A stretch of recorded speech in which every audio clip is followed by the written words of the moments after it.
Hello, everybody. This is the Dream It Alive show. I am your host, Ash Kumra, co-founder of DreamItAlive.com. DreamItAlive.com is an online community that helps you become the best version of yourself. We provide visualization tools, helpful goal-setting tools like dream boards, aka vision boards, and helpful personal development content. So check it out. Become the next version of yourself at DreamItAlive.com.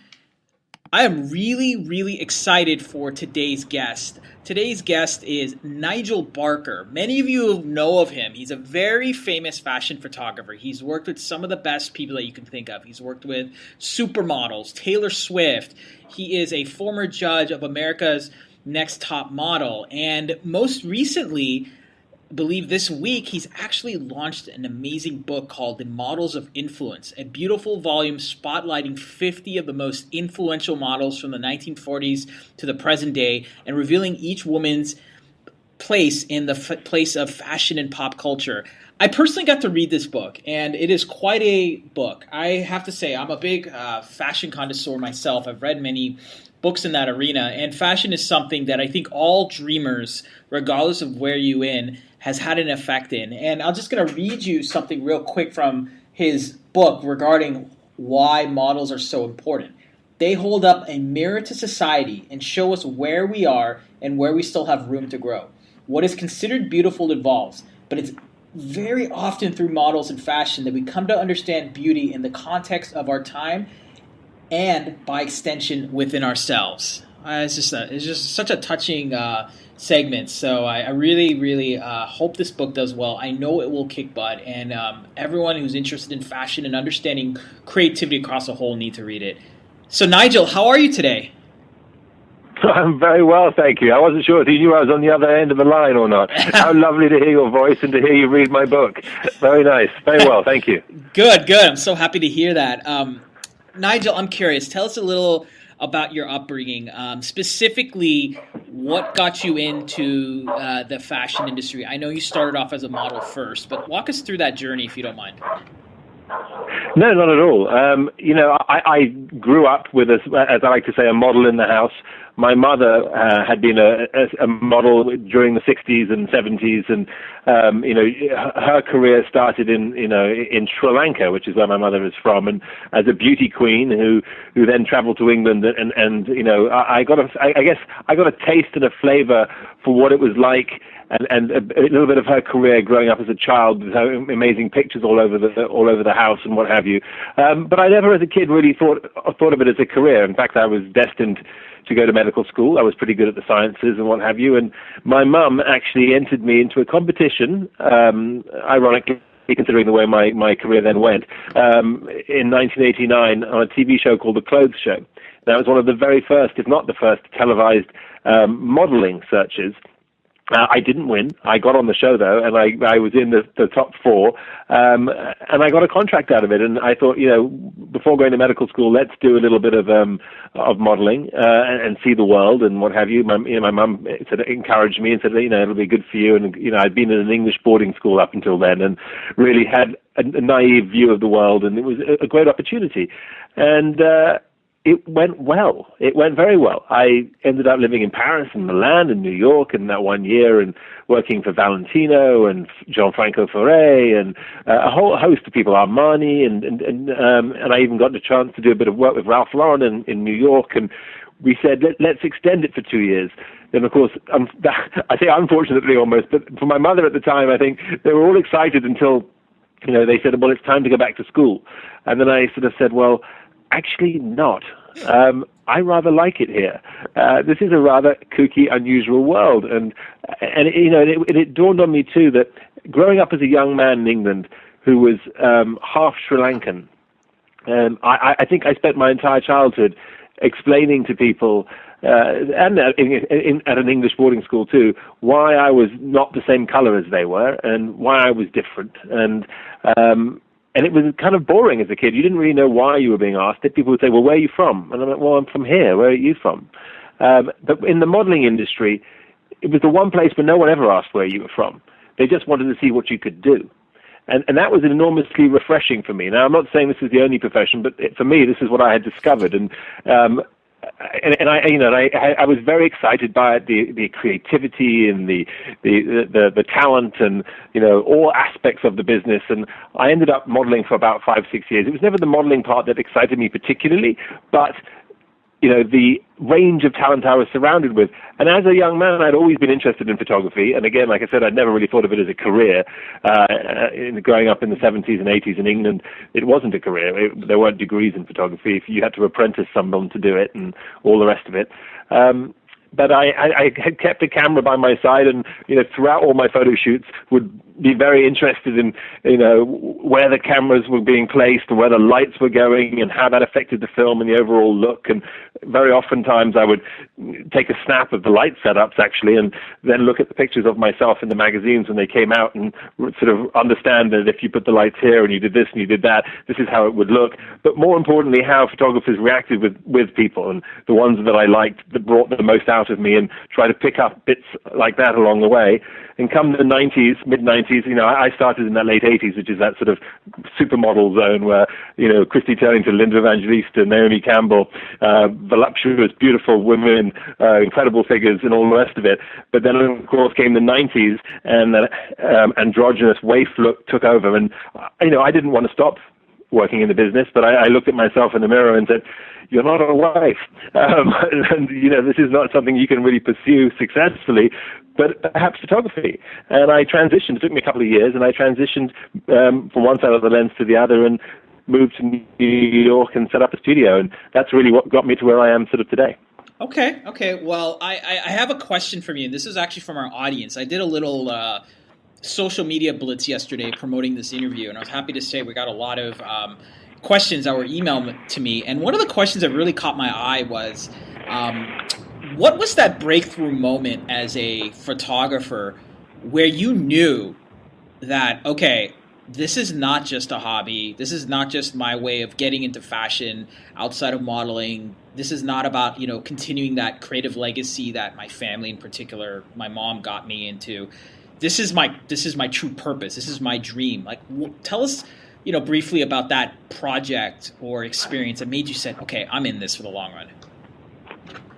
Well, I think, it's funny. It's always hard to pinpoint any one given moment, but I happen to think that in many respects there was one person that triggered this in me. And had I not met her, I almost certainly would have gone back to medical school and probably not been as brave as I thought, as I sound like I was at the time.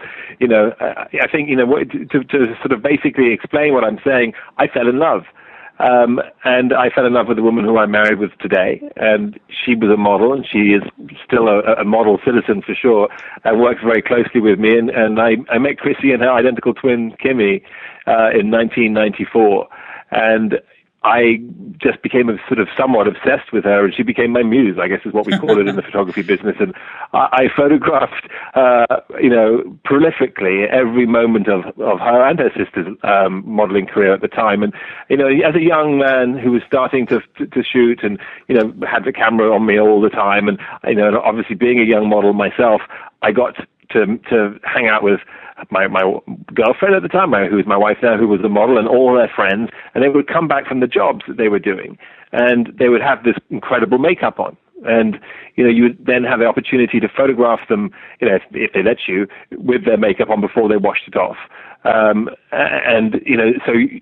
built up this great portfolio. And actually, there was a photographer at the time, a model at the time, who's now a great photographer called Mario Sorrenti, who I actually sort of lived with on and off for a few months at a time, back when we were both models in the early 90s in Greece and in other parts of the world, and he did the same thing. But of course, his muse was Kate Moss at the time, and I remember his scrapbook that he had of all these pictures of Kate that he was taking, cutting them out and putting them in his book and just shooting her as she came back, and oftentimes nude. And one of the reasons why so often these photographs are nude is because the one thing we photographers don't have is access to clothes. We have access to, the girls have the hair and the makeup that they've done that they don't leave at the shoot and come back with unless they wash their face. But they have, you have them, and they're having, so at that moment, a lot of young photographers' portfolios are actually extensively nude.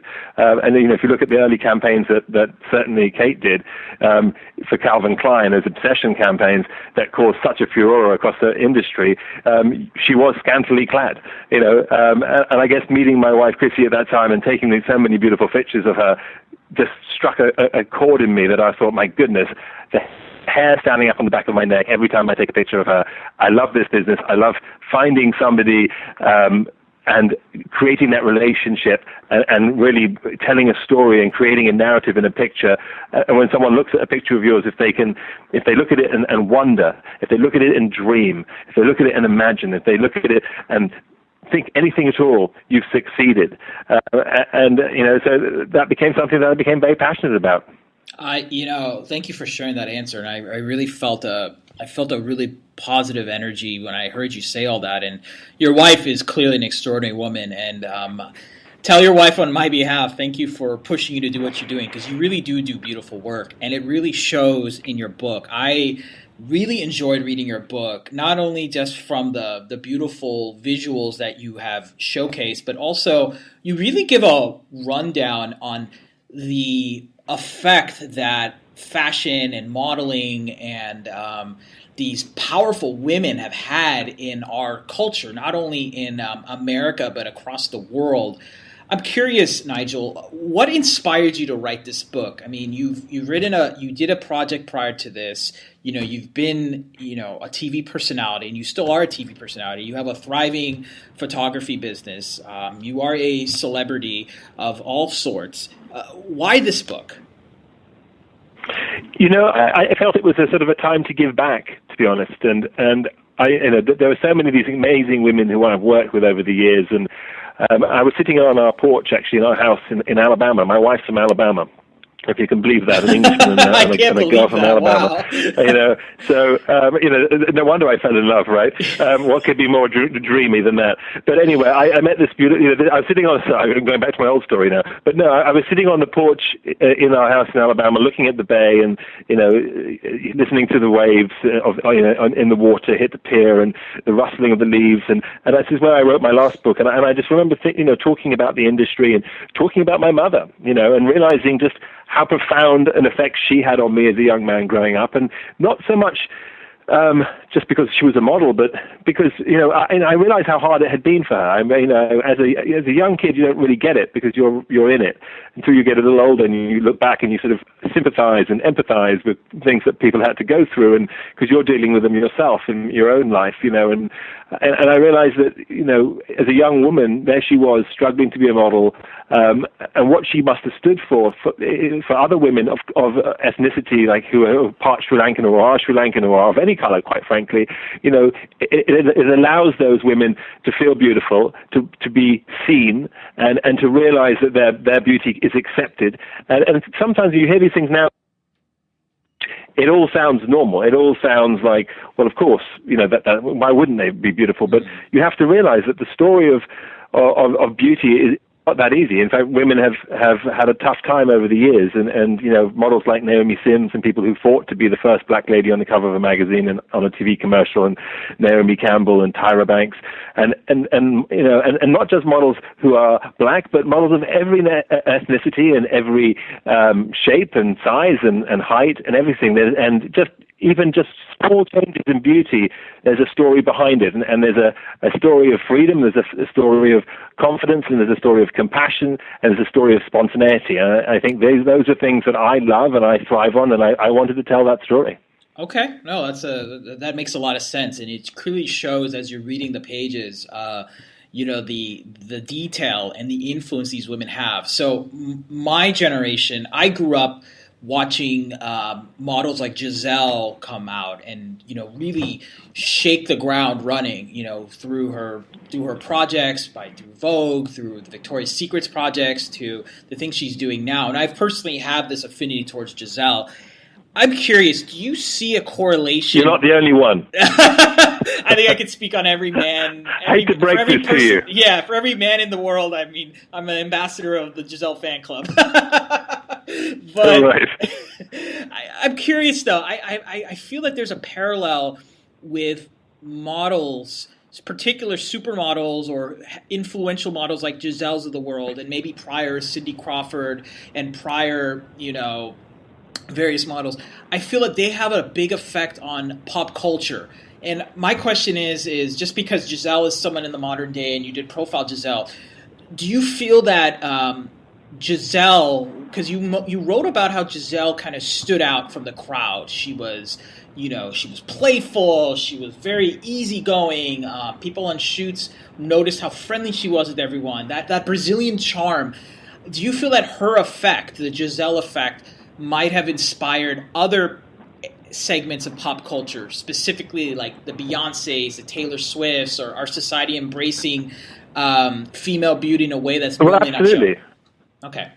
I know, absolutely. I know for sure. I mean, I think if you think back sort of historically, just to when Giselle really broke, in the sort of early 2000s and what have you, we were, at that point, we were still in the sort of androgynous grunge kind of look, and still talking about heroin chic and still talking about all that kind of stuff. I mean, Giselle pretty much single-handedly ended that whole look. She sort of stepped onto the scene, and this is a time when Brazilian models were not common.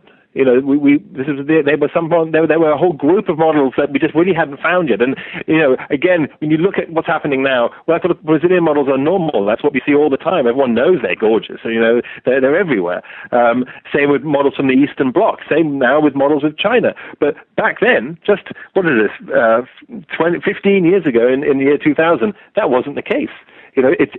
So much has changed in a short period of time. And when she stepped onto the scene, you hear designers like Galliano and people who said when they saw her, my goodness, like, oh my gosh, who is this person? As if the ground shook beneath them. They hadn't seen anything like it.